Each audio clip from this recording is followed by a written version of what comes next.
So today, Jose Mourinho was sacked by Roma, and a lot of Chelsea fans want him back.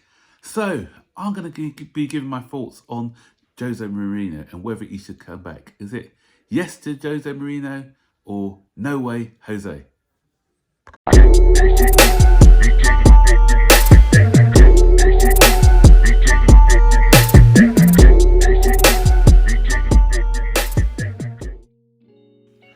So, Chelsea fans are getting nostalgic, crying for Jose Mourinho to come back to sort Chelsea out of this mess that they're in. Or are we in a mess? Anyway, so obviously not where we're meant to be competing for honours. We've actually moved up from 10th to 9th, which is positive for us. But you know, Chelsea should be competing for the top honours. They should be in the top 4 season in, season out. That's what our fan base is saying. And there's only one man to get us back to the top, and that is Jose Mourinho. So what are my thoughts on this? So for me, it's a no. No way, Jose, for me. Thank you for the memories. He was great in his first stint. Okay in his second stint for a little bit. But third time, no. The only positive with bringing Jose back, in my opinion, will be the fact that he's that psychology that he can instill in the players. He's great at that on the psychological side. And always remember Frank Lampard's story when he came in to Chelsea. Jose Mourinho first came to Chelsea, and he said to Frank Lampard, "You are the best midfielder in the world." That's when we had people like Iniesta, Xavi, and Frank said he kind of knew it wasn't. But hearing it from Jose, it kind of made him believe that he was up there with these guys. And you saw how Frank Lampard performed under Jose Mourinho. John Terry, he was a beast anyway, but he turned him into a bigger beast. And then he brought in the players that he brought in, Didier Drogba, when we could have gone for bigger known players, bigger known stars like Samuel Eto'o, people like that. Roman Abramovich was giving him bigger names at the time. But this little unknown guy from Marseille, who had just one good season in Marseille, he saw something in him. He saw a hungry lion who he can turn into this sort of tame lion, sorry, he could turn into this hungry big lion, the king of the jungle. And so he came in, done his job with him. He brought in tried and trusted Carvalho and Ferreira into that side as well. But that's what Jose does. Jose takes players who are well established. I say well established. I'm kind of contradicting myself with Drogba, but Drogba was 26 when he came to Chelsea, so he was still somebody there who he could see that potential. But he wasn't a young player. So but he had other players he brought in were tried and tested players. So for me, Jose is the man who you bring in as the finishing, as the guy to finish off the job that someone else has built. He's not a guy you come in to build a team, because he doesn't do team building. What he does is, when I say team building, I mean build a team from scratch. He's not a project manager, somebody who can come in, work with young players over 3 or 4 seasons. He's a guy who wants to come in, instant success, hits the ground running, gets the results he wants, and then he leaves after 2 or 3 seasons. So we saw that when Ranieri was with us for 4 seasons. He had really taken us to a certain point, but you always knew that he didn't have that sort of that bit to take us over the line, the finishing line. So so along comes Jose, and he does that. He just does that. He likes working, as I said before, with older, experienced players.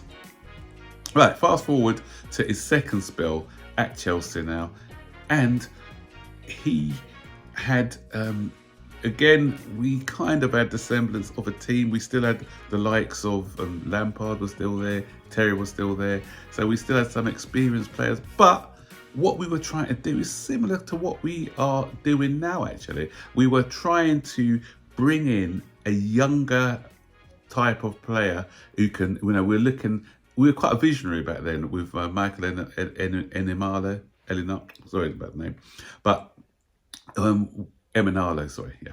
So when he came, everyone's looking at the Dilly Bodges and the other buys, which was part of a plan for the loan army, and they were never were meant to be for the first team. But if you focus on some of the players that he brought in, so he brought in the likes of Juan Mata came under his tenure. We had Kevin De Bruyne, we had Mo Salah, we had Lukaku, we had Oscar. And so we had Courtois. So all these young players were actually coming in for our future.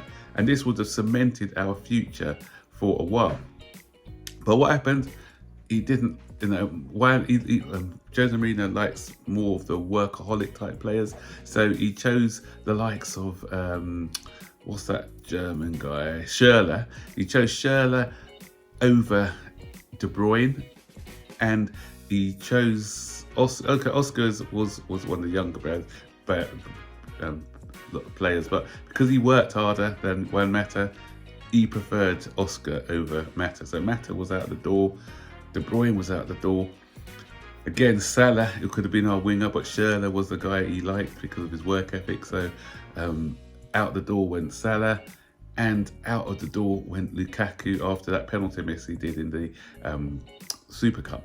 So we had short-term gain for long-term pain, because when he left, we were left with a side without these players. We've all seen what Salah's done. We've all seen what De Bruyne's done. Lukaku, okay, he's had a good time outside of Chelsea. Had he stayed at Chelsea, who knows how his career would have developed. But so after that league title, and then obviously we had a semi-resurgence under Antonio Conte, but since then we haven't replaced your De Bruynes, we haven't replaced your Salahs and people like that. So had we had a manager who had more foresight, who can see these guys and what they can offer us for the future, then we wouldn't be looking at struggles 6-7 years along. Okay, people will say, yeah, we won the Champions League, etc., etc., but we haven't been competitive in the league since the last time we won it under Antonio Conte. And as I said, that's because our recruitment hasn't been great and we let a lot of good players go. If Mourinho was to come into the side now, into what we've got at the moment, then he's looking at another young side, and he hasn't really got patience for young players. He said he had patience for young players, but when he was at Manchester United, he said he's going to let the young players come in, but give them 3 or 4 games and he's not happy with them, he ditches them. So he didn't really promote a lot of youth players when he was at Manchester United.